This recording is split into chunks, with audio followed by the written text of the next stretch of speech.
hoy vamos a iniciar una nueva serie. Acabamos de terminar la serie sobre si somos la última generación, con signos de interrogación.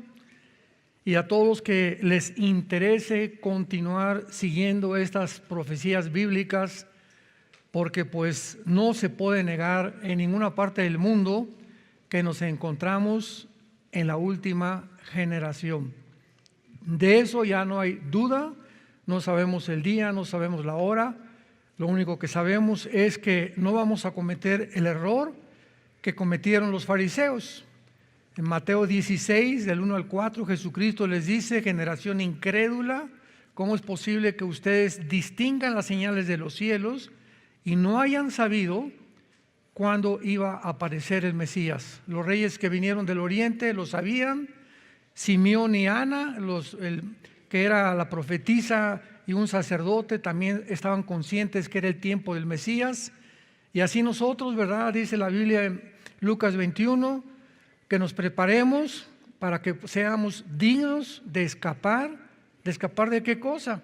Pues de escapar de la tribulación, de las cosas que vendrán sobre el mundo. Así que vamos a iniciar esta serie titulada El resurgimiento o el misterio de Babilonia. Más bien, el misterio de Babilonia. Vamos a profundizar muchísimo en todos estos mensajes y de veras con todo mi corazón se los digo, oigan las series completas.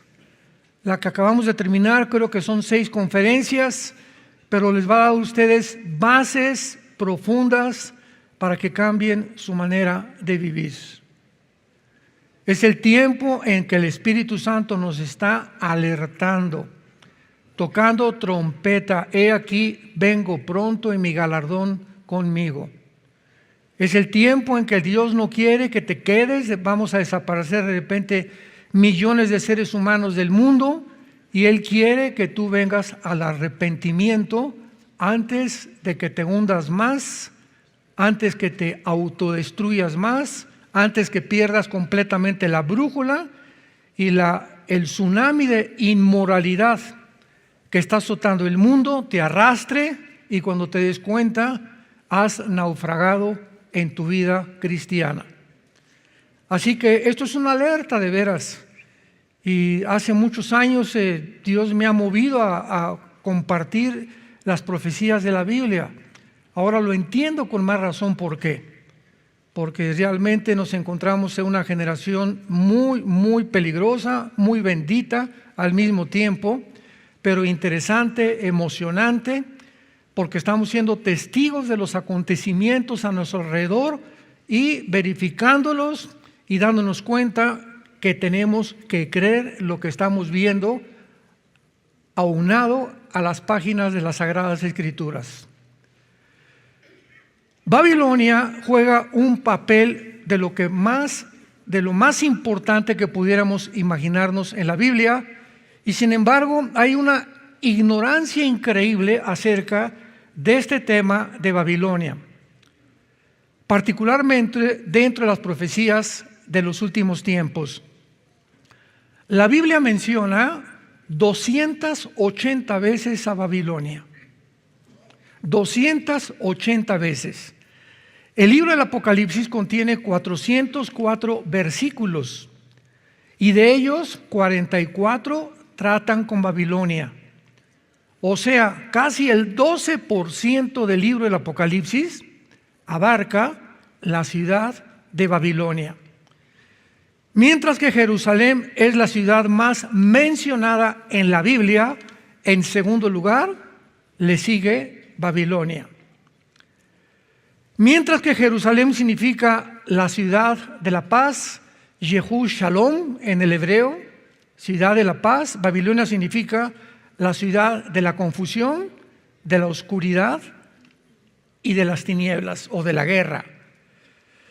Mientras que el templo de Dios fue edificado y algún día será reedificado en Jerusalén, la Torre de Babel, que fue la primera rebelión masiva contra los mandamientos de Dios y el primer esfuerzo humano para abortar el plan de Dios, será edificada en Babilonia, que es actualmente Irak, o la tierra de los caldeos, o la tierra de Sinar.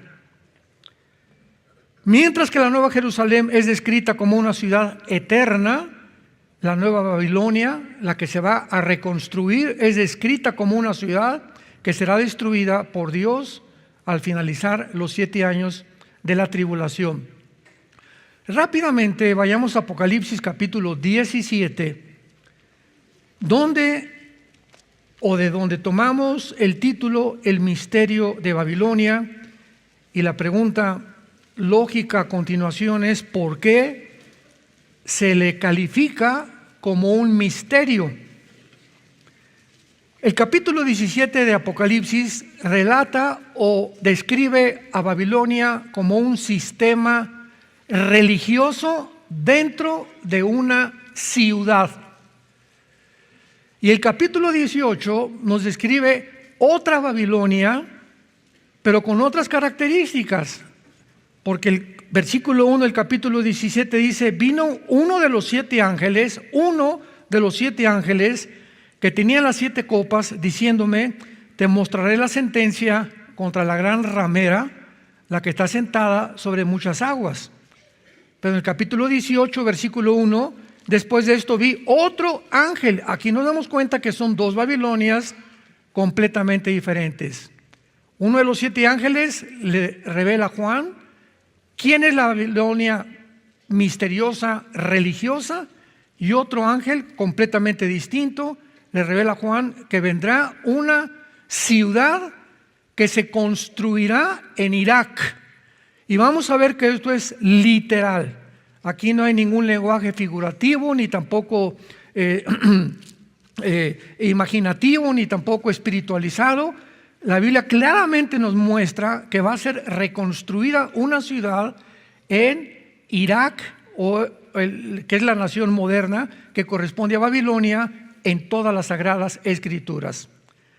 Pero veamos en los primeros 5 versículos del capítulo 17 para tener una introducción, y de ahí vamos a continuar desarrollando estas interesantes conferencias que nos abrirán un panorama completamente nuevo para muchos y descubrir los misterios de Dios encerrados, codificados en la palabra de Dios para los entendidos.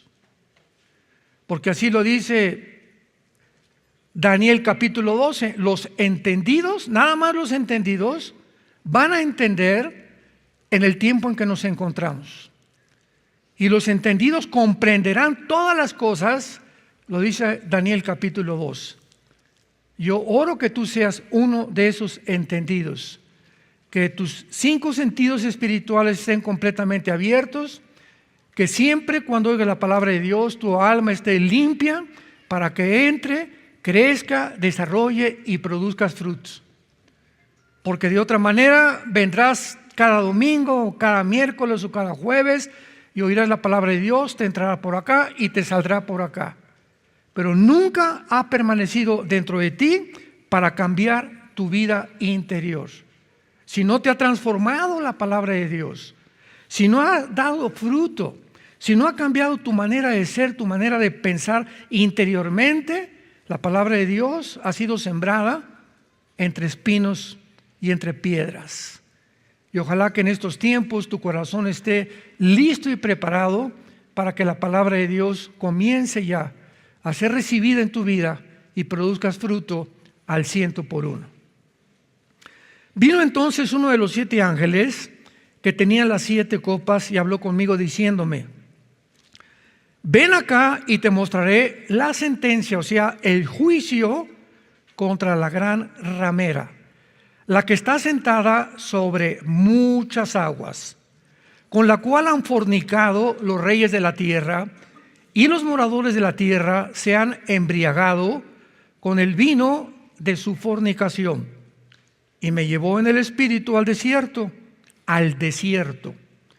y vi a una mujer sentada sobre una bestia escarlata, llena de nombres de blasfemia, que tenía 7 cabezas y 10 cuernos.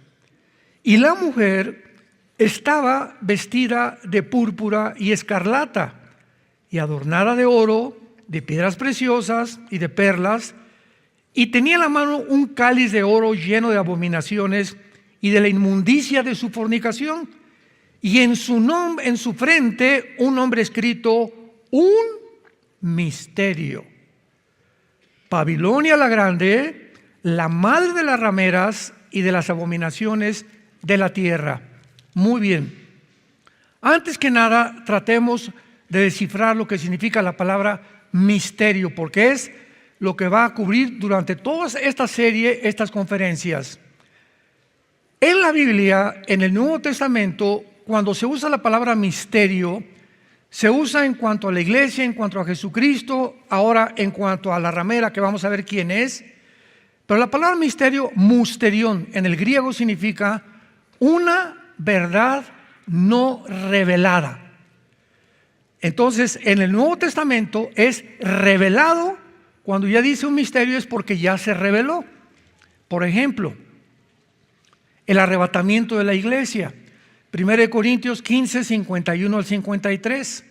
Comienza Pablo diciendo: he aquí les digo un misterio, que no todos vamos a morir, pero todos seremos transformados.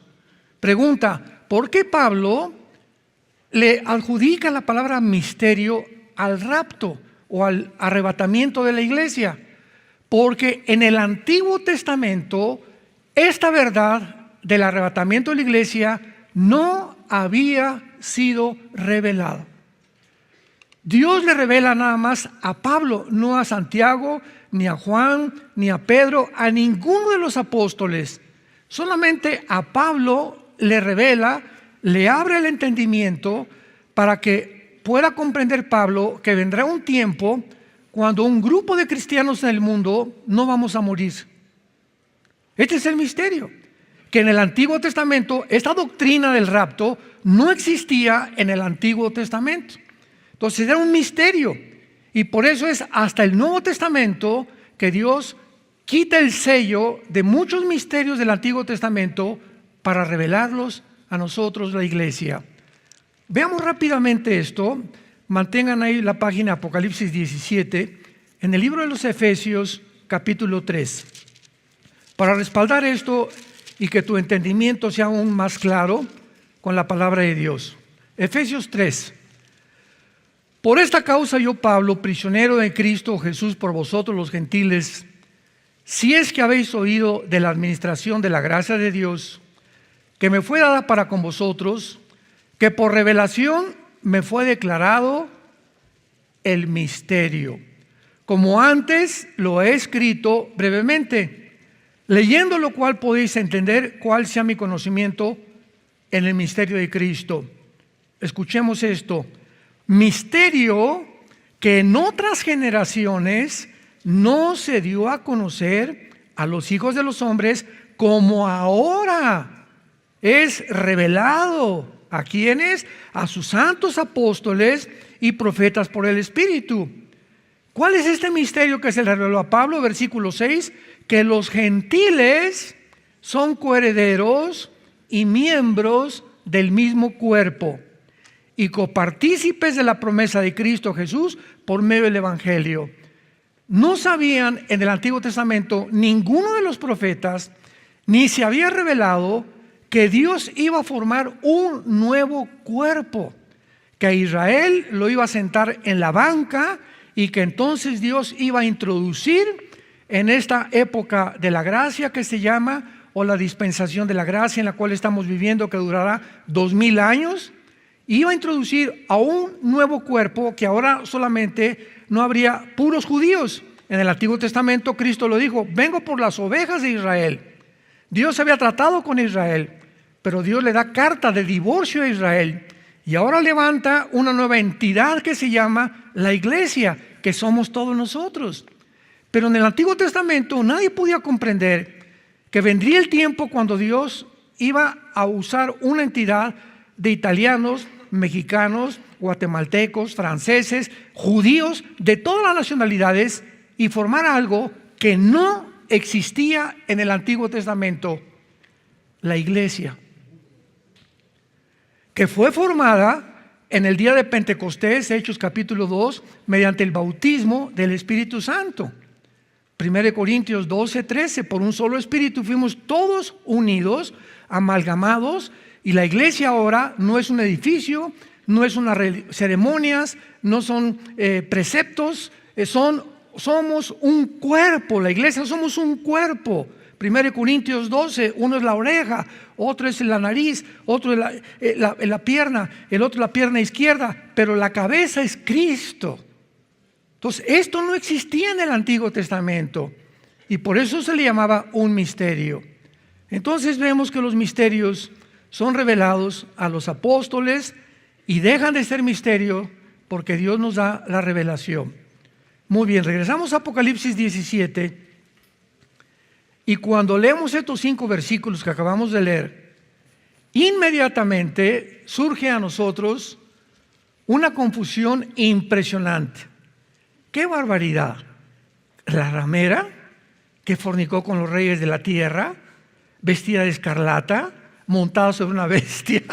Encontramos un lenguaje, ¿verdad?, impresionantemente simbólico que no podríamos nosotros interpretarlo de ninguna manera con la mejor imaginación que tuviéramos, porque es un lenguaje encerrado, codificado espiritualmente, que solo el Espíritu Santo nos puede dar el símbolo o descifrarnos lo que quiere decir.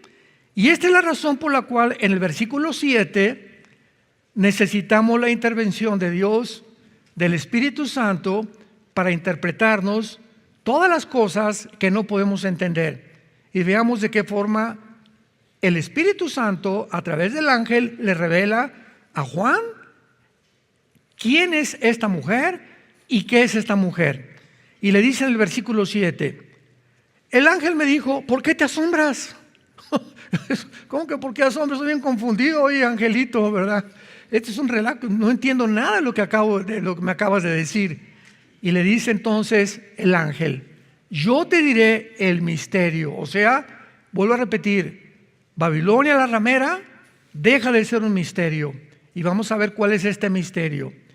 Yo te diré el misterio de la mujer y de la bestia que la trae, la cual tiene 7 cabezas y los 10 cuernos.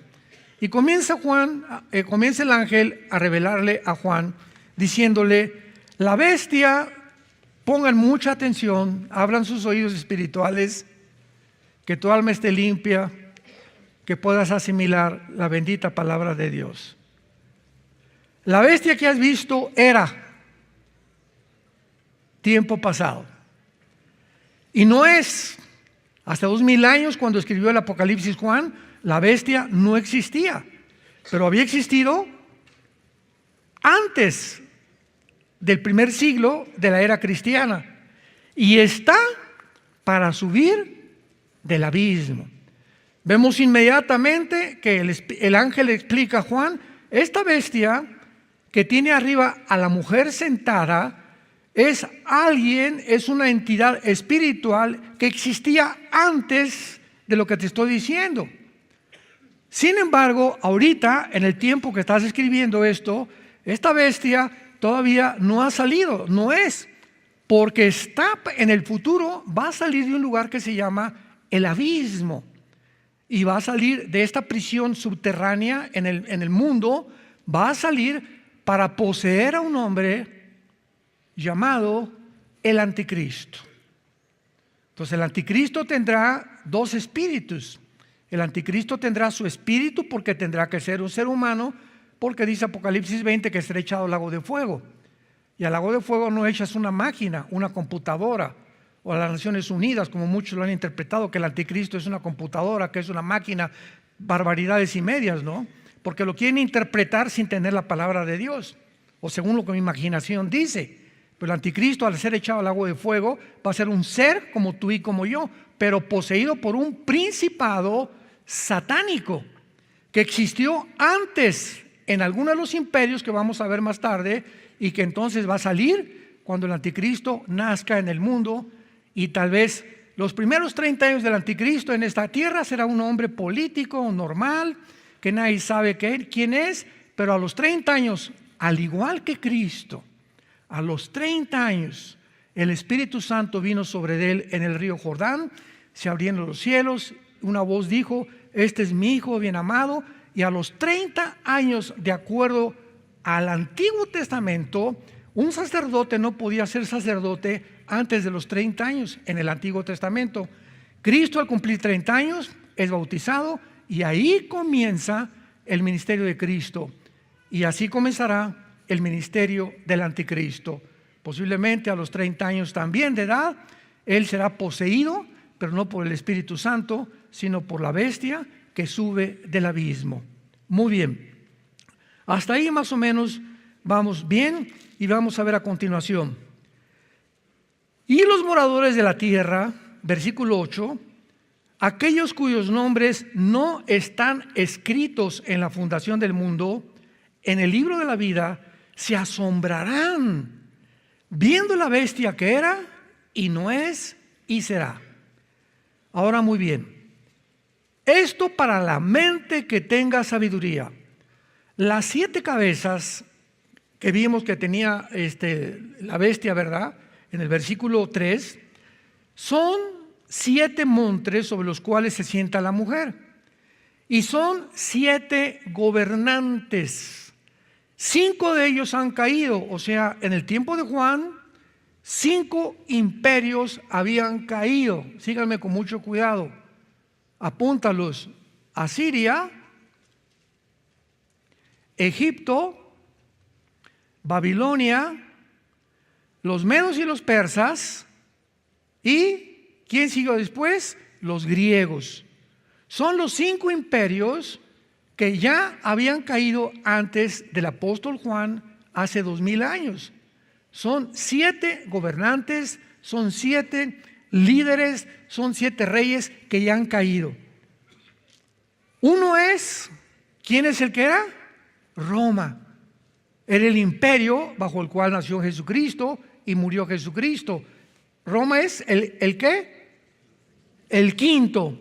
Y el otro aún no ha venido. Y cuando venga, es necesario que dure breve tiempo. Después de Roma, ¿quién sigue? El gobierno de 10 cuernos, que vamos a ver. Los 10 cuernos representan la confederación del Mediterráneo que formará el gobierno del anticristo. Entonces estos 10 cuernos que tiene la mujer, lo vamos a ver ahorita, no han venido, le dice Juan, pero están por venir. Y la bestia que era y no es el octavo.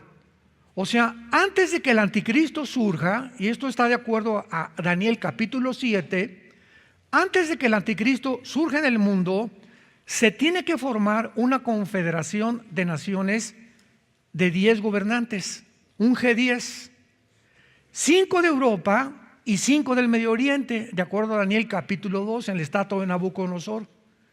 Y cuando estos 10 gobernantes ya estén unidos para formar una confederación para comenzar a gobernar el mundo o repartirse el mundo entre estos 10 gobiernos, dice Daniel 7, ya que estén los 10 gobernantes, dentro de uno de ellos saldrá el anticristo. De entre uno de los 10 gobernantes saldrá el cuerno pequeño con el que Daniel lo califica en el capítulo 2, capítulo 7, capítulo 8, capítulo 11 y capítulo 12 del libro de Daniel. Entonces, ¿vamos bien? Tranquilos. No se vayan a empachar. Muy bien. Y los 10 cuernos, versículo 12, que has visto, todo esto lo está explicando el Espíritu Santo, son 10 gobernantes o 10 reyes que aún no han recibido reino, pero por una hora recibirán autoridad como reyes juntamente con la bestia. O sea, serán los 10 gobernantes que formen el gobierno del anticristo. Estos tienen un mismo propósito y entregarán su poder y su autoridad a la bestia, o sea, al anticristo. Entonces, antes de que el anticristo diga, pues, ¿qué es Gorbachev? ¿Qué es Putin? ¿Qué es Obama? ¿Qué es Barack Obama? ¿Qué es el Papa? No hagamos especulaciones. La cronología bíblica es maravillosa y cuando la entendemos y podemos realmente poner las piezas juntas en el rompecabezas, podremos descansar y ver un poco, y porque Dios quiere que veamos claramente el panorama, porque mientras más claro lo veamos, más paz vamos a tener que ya nos vamos. Aleluya. Más seguridad tendremos y no haremos caso que se cayó un ovni, que el petróleo, que el cash lo van a quitar, etcétera, etcétera, que guerra, que amenaza nuclear. No nos va a preocupar absolutamente nada, porque estamos en las manos de un Dios que nos dice: nunca te dejaré ni te abandonaré. No se turbe vuestro corazón, no tengan miedo, creer en Dios, crean también en mí, les dijo Cristo a los discípulos antes de morir. Lo primero que nos dice Dios es: no permitas perder la paz. Se murió tu abuelito, lo vamos a alcanzar. Se murió tu hijo. Todo lo que esté pasando alrededor del mundo es temporal. Todo es temporal. Vamos de paso nosotros por este mundo, somos peregrinos. No te aferres a nada a esta vida. Somos peregrinos, el mundo. Juan 17, Padre, te pido y te doy las gracias porque ellos no son del mundo, como yo tampoco soy del mundo. Estamos en el mundo, pero no pertenecemos. Este planeta no es de nosotros todavía. Estamos en un planeta bajo la guerra. Estamos en un mundo de pecado, de muerte, de sombras, de tinieblas, de crímenes, de violaciones, de degradación moral, que se está corrompiendo ante nuestro alrededor. Todos los temas filosóficos están siendo derrumbados, los valores, toda la degradación ha llegado a una cúspide. Al mismo tiempo que hemos alcanzado una altura tecnológica, al mismo tiempo nos vamos degradando más y más moralmente. Estamos aquí en la computadora y vamos a llegar a la luna, y por el otro lado, nunca la degradación moral había estado tan bajo, nunca. ¿Vieron los últimos conciertos de Madonna? No me digas amén, ¿eh? Ay, me mandan videos, ¿verdad? A eso me refiero. No, hermano, ¿cómo cree usted que yo voy a ir a esos conciertos, no? O a los de las entregas de los Grammys. Digo, no podemos más que darnos cuenta que el diablo ya no se disfraza. El diablo ya se quitó su máscara y se está presentando ya como lo es. En estos conciertos vestidos de diablo, bebiendo sangre, vomitándose enfrente de los cantantes ahí, o sea, una degradación que dices tú, Dios mío, y respaldado, ¿verdad?, por compañías farmacéuticas. O sea, no podemos llegar ya más bajo moralmente. El 60-65% del mundo están aprobando esta conducta antimoral, antibíblica, pisoteando los mandamientos de Dios. Dios tiene que venir ya pronto. Él no puede permitir esto ya. Y finalmente, ¿quién es la mujer? La famosa ramera. Versículo 15. Me dijo también: las aguas que has visto donde la ramera se sienta son pueblos, muchedumbres, naciones y lenguas. Versículo 18. Y la mujer que has visto es la gran ciudad que reina sobre los reyes de la tierra. Una ciudad. En los próximos años, en un futuro más cercano de lo que nos imaginamos, una ciudad en el mundo se va a convertir en el centro de la religiosidad y del ecumenismo de todas las religiones del mundo. Satanás va a lograr que se puedan adherir a una sola religión, la mayor parte de las religiones, y se va a convertir en una de las ciudades que más han perseguido o que van a perseguir más a los judíos y a los cristianos. Ahora bien, ¿cuál es esta ciudad en Apocalipsis 17? Veamos algunas características entre esta ciudad y el Vaticano. Versículo 2. Esta ramera con la cual han fornicado los reyes de la tierra y los moradores de la tierra se han embriagado con el vino de su fornicación. Entendamos lo siguiente. La Biblia, cuando usa la palabra fornicar, se refiere a cualquier relación sexual ilícita. La única esfera donde Dios ha permitido las relaciones sexuales, nada más, es en el matrimonio. Nunca antes del matrimonio, y ya casados no te puedes ir con otra mujer o con otro hombre. Entonces, la única esfera, Dios diseñó el matrimonio para que ahí fuera bendito el sexo. Entonces, cuando alguien fornica, es cuando tiene relaciones antes del matrimonio o cuando se sale del matrimonio y comete adulterio, cualquier relación ilícita, transexualismo, homosexualismo, lesbianismo, etcétera, etcétera, pedofilia, es fornicar. Son relaciones ilícitas. Te has vendido, has traicionado los votos que debemos tener delante de Dios. Muy bien. Pero en el Antiguo Testamento, la palabra fornicar la usó Dios con Israel. Y cada vez que Israel le decía a Dios, mira, no te necesito, y se iba con Asiria o se iba con Egipto, que eran las naciones más cercanas en ese tiempo, Dios le llamaba, te has ido, oh Judá, oh casa de Israel, y has fornicado con los reyes de la tierra. O sea, fornicar es, te has prostituido. ¿Y qué es prostitución? El sexo bajo la venta. ¿Quién es una persona prostituta? Una persona que vende su cuerpo, ¿verdad? Vende el sexo por dinero. Pero no solamente hay prostitutas, hay prostitutos también. Hay hombres que también entregan su cuerpo por dinero o por favores monetarios. Y en el ámbito espiritual, de la misma forma, políticamente, Israel cometió fornicación, se prostituyó cuando se vendió a otras naciones para creer que esas naciones, Egipto o Asiria, los iban a proteger de sus enemigos y no Jehová. Y así la prostitución en el siglo XXI. Tú crees que si vendes tu cuerpo y vas a recibir dinero, por eso Dios no te va a proveer y por eso te atreves a prostituirte, porque no crees las promesas de Dios y vendes tu cuerpo. Y yo lo he dicho, lo mismo en el ministerio. Un pastor que es llamado a ser pastor y se quiere meter a la política, ha prostituido su ministerio. También nosotros podemos prostituirnos, cualquiera se puede prostituir en cualquier área.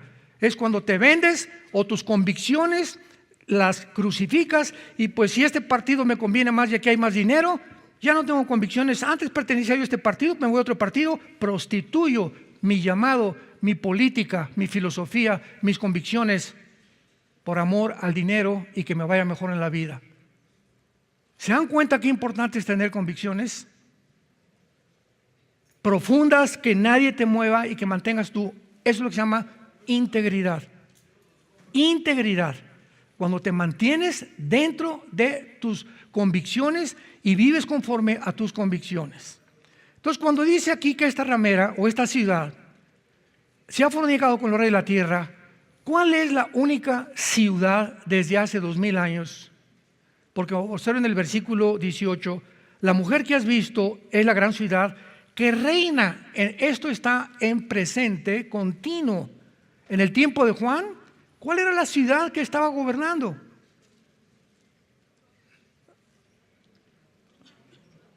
¿Atlacomulco?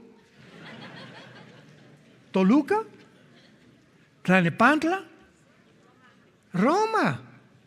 Si dijera, esta es la ciudad que reinará, pero ya el Espíritu Santo nos comienza a dar aquí bastante información sólida para darnos cuenta que Roma ya estaba prostituyéndose, y lo sabemos, que Roma, ¿verdad? Cuando el último emperador Constantino dice que se convierte en la batalla de Milvain, cuando ve en el cielo una señal que decía, por este signo vencerás, se vende y se convierte. Era políticamente, decimos, L.A. Magata, pero revolcada, decimos en México.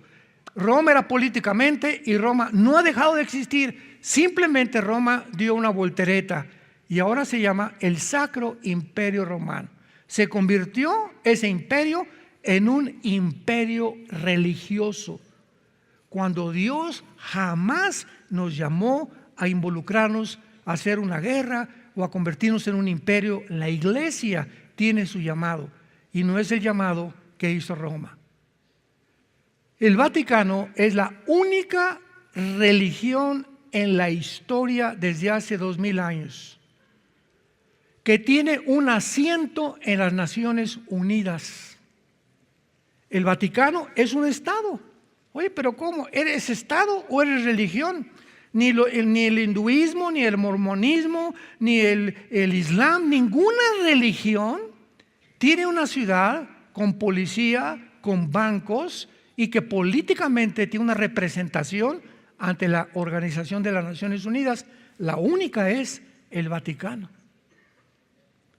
Han fornicado los reyes de la tierra, o sea, se ha vendido y los moradores de la tierra se han embriagado. ¿Quién es una persona embriagada? Una persona que al ingerir alcohol o otras sustancias pierdes el control de tu mente, no sabes lo que haces y después te arrepientes porque no estabas en tus 5 sentidos. Entonces, ¿qué es lo que ha hecho esta religión? Ha emborrachado a la humanidad, los ha atarantado y han seguido, ¿verdad?, de una forma como borreguitos, sin tratar de investigar por qué pasa lo que está pasando. ¿Cómo es posible que hayan dicho que para que puedan seguir a Dios no necesitaban casarse los pobres curitas o los sacerdotes católicos? El celibato sacerdotal. Cuando la Biblia dice en 1 Timoteo que el que sirve a Dios tiene que casarse, es bueno casarse y tener hijos.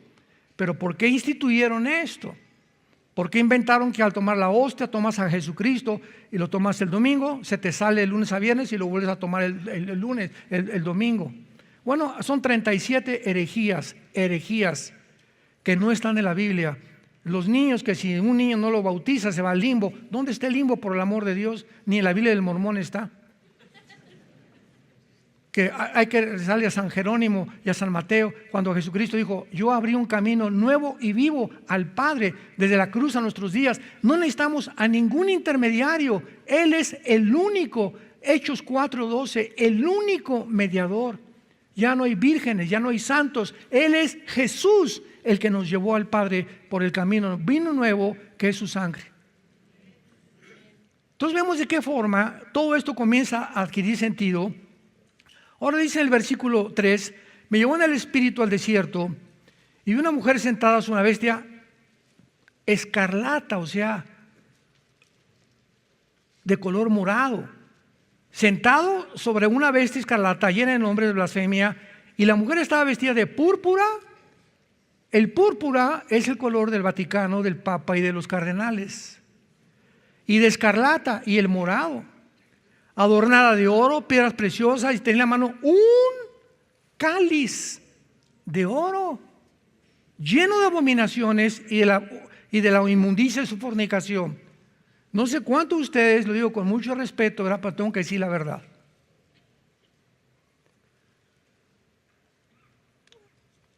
A mis amigos y parientes católicos les he preguntado muchas veces: oye, tía, tío, abuelo, ¿tú sabes lo que es la misa? Mijito, déjame pensar qué es la misa. Es la Eucaristía, cuando le elevan y le entregan al Señor. De acuerdo, mira, querido abuelito, querido compadre, querida tía, querido tío, ¿cómo es posible que tú sigas un sistema filosófico o una ideología religiosa sin ni siquiera saber qué es lo que enseñan? El vino los ha embriagado. O sea, siguen porque mi abuelito fue de esta religión, mi papá fue de esta religión, mi mamá fue de esta religión. Yo tengo que seguir exactamente lo que he heredado de mis... Oye, pero a lo mejor tu abuelita estaba equivocada y tu papá también. Entonces creo que cada quien somos responsables de investigar la verdad. Eso me pasó a mí y a nuestra familia y a muchos de ustedes también. Yo les he platicado, a los 13 años entré al seminario salesiano ahí en Acapulco, Guerrero. Quería yo ser cura. Y cuando llegaron en la noche y me dijeron que tenía que ser el voto sacerdotal, ¿qué es eso? Le dije al arzobispo que nos visitó ahí en el seminario: pues que no se pueden casar, muchachitos. ¿Cómo qué? ¿Y luego la güerita esa que pasó? Le hablé a mi papá y le dije: papá, fíjate que me acaban de decir que no puedo casar. Yo aquí no puedo seguir. Yo de por sí que fui bien enamorado desde que era niño, ¿no? Y mi papá fue por mí rápido y me sacó del seminario y estaba feliz de la vida mi papá. A pesar de que mi papá traía el cordón de San Francisco y éramos católicos de nombre, nunca fuimos a la iglesia, ni a la misa tampoco. O sea, algo tenía mi papá que le molestaba, que sabía que no era verdad, ¿no? Pero vemos nosotros claramente que son los colores y el cáliz cuando el cura entra al altar. Y me acuerdo porque fui acólito. ¿Se acuerdan los acólitos? Ya no usan los acólitos. Entonces, antes de pasar al seminario, pues como fui lasallista, mi hermano Alexandro y yo fuimos primaria y secundaria en el Colegio de La Salle, que es muy buena, académicamente es muy buena educación, pero nos lavaron el cerebro que querían que fuéramos hermanos de La Salle en San Juan Bautista de La Salle y comenzamos de acólitos en Acapulco.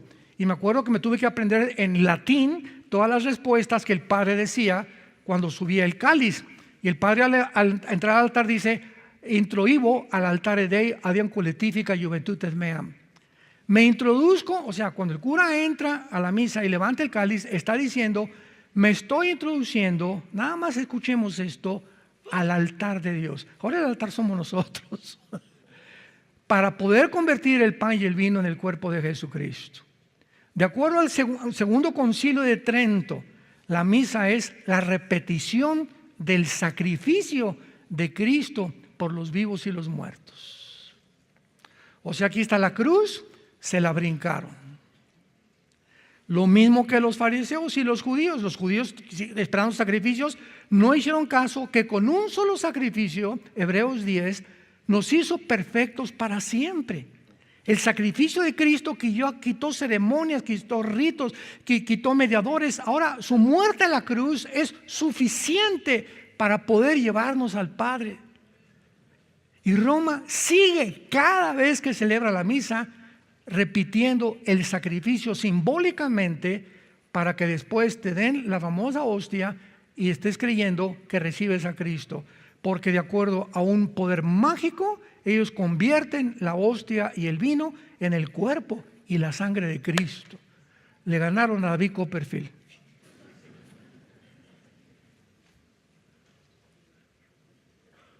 La mujer estaba vestida de púrpura y escarlata, adornada de oro, etcétera, etcétera, de abominaciones y de la inmundicia de su fornicación. El Vaticano puede ser esta ciudad, o si no es esta ciudad, el sistema religioso, va a estar incluido el Vaticano. Y todas el protestantismo apóstata también. Porque dentro de nuestras iglesias evangélicas, ustedes no tienen ni idea cuántas iglesias que dicen evangélicas están apostatando, uniéndose al Vaticano, yendo con el Papa, rindiéndole pleitesía y honores al Papa. Me reservo los nombres y me reservo las denominaciones, pero es cada vez más y más y más con el propósito de tener más adeptos, de vender más sus materiales, vender más sus conferencias, porque ahora los católicos es otro mercado que tenemos que mandar, y para poder alcanzar a los católicos tenemos que hacernos como ellos y aceptar lo que ellos enseñan y no ir en contra de ellos ni hablar la verdad. Dios nos libre, no podemos nada contra la verdad, sino por la verdad. Tenemos que hablar la verdad. Ya no estamos en tiempos en que tenemos que escondernos. Tenemos convicciones y tenemos que abrirle los ojos a la gente, con misericordia y con respeto y con amor también por ellos. Pero esta es la verdad, que es la religión más prostituida de todas las religiones. Le ganó al hinduismo y le ganó a todas, porque ninguna conoció a Jesús más que Roma. Y ellos aparentan decir que creen en la Biblia y que creen en los apóstoles y que creen en los ángeles y en otras cosas que la Biblia enseña. Pero en cuanto a sus acciones, se han prostituido completamente.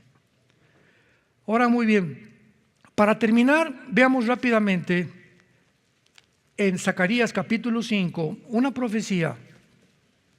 Todo esto lo estamos armando como un rompecabezas, donde nos confirma que este lugar va a ser en Irak en cuanto a la comercial, y en cuanto a la religiosa, posiblemente sea Roma. Posiblemente Roma sea los cuarteles generales, y no es coincidencia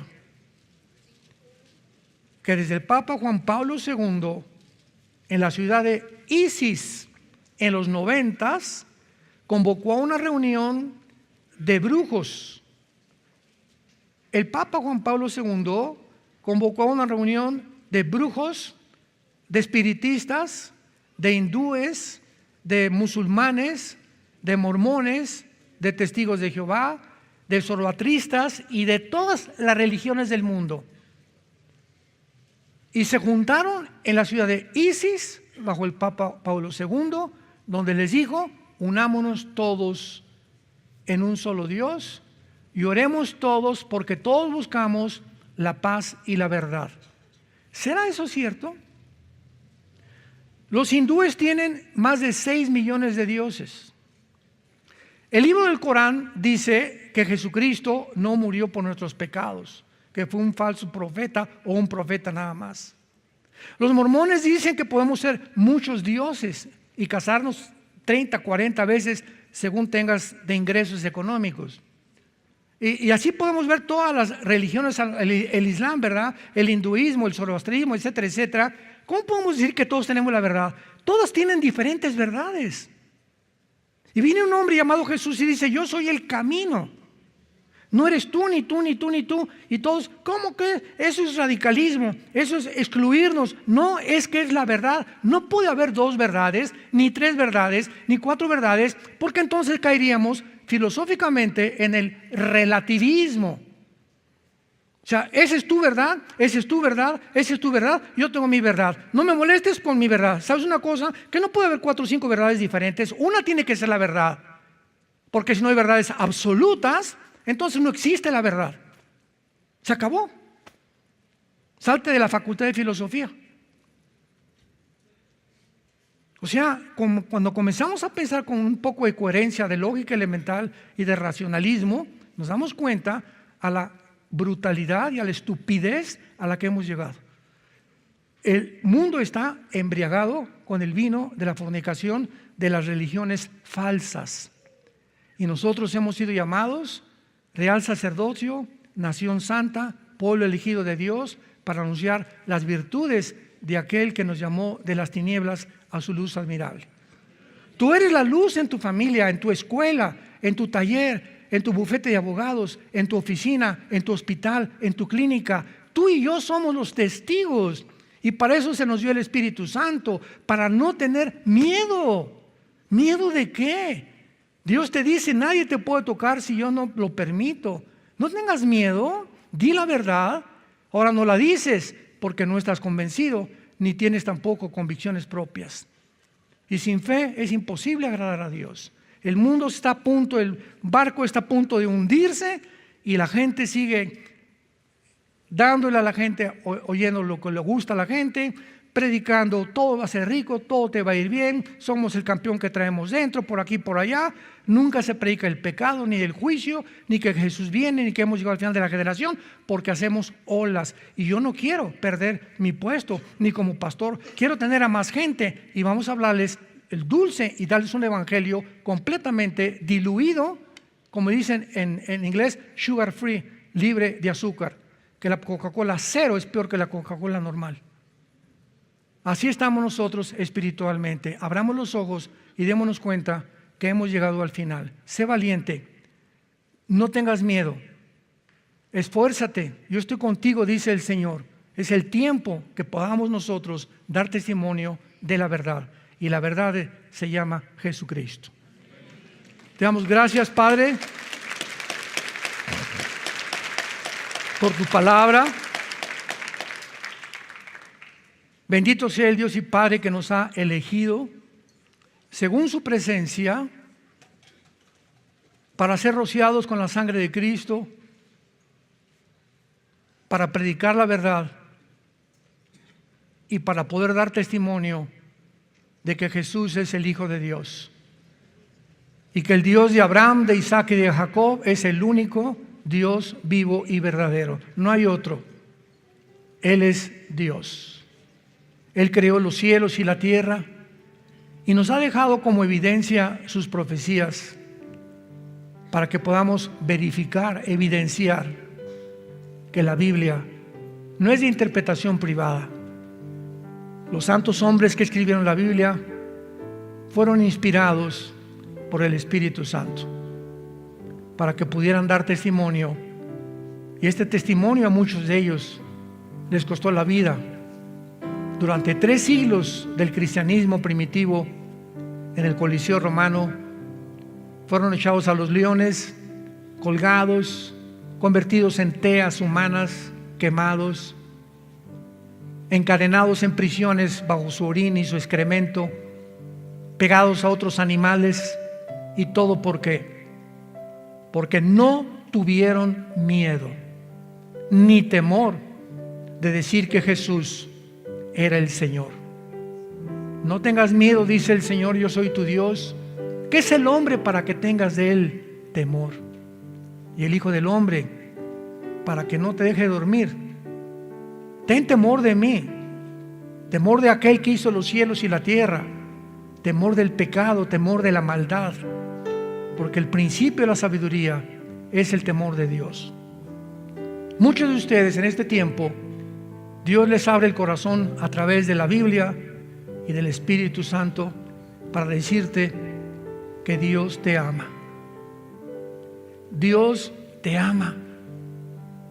Y así como estás de sucio, de sucia, no importa los pecados que hayas hecho, si tú en esta tarde le pides perdón a Dios y Él entra a tu corazón, tus pecados que eran como el carbón serán como la blanca lana, porque en la sangre de Cristo hay perdón de pecados. Dile a Dios sinceramente en este momento: Señor mío y Dios mío, gracias por amarme en la cruz, por abrir tus brazos entre el cielo y la tierra, ser exhibido como un vulgar ladrón entre 2 ladrones, colgado entre el cielo y la tierra para decirme que tú eres el mediador entre el cielo y la tierra, y que tu sangre que derramaste en esa cruz tiene el poder de en este instante lavarme, perdonarme todo mi pasado y protegerme para el futuro. Señor Jesucristo, creo que a los 3 días resucitaste de los muertos y que ahora vives. Por eso te pido que entres en este instante en mi vida. Te recibo como mi Señor y mi Salvador. En tu nombre precioso te doy las gracias. Amén.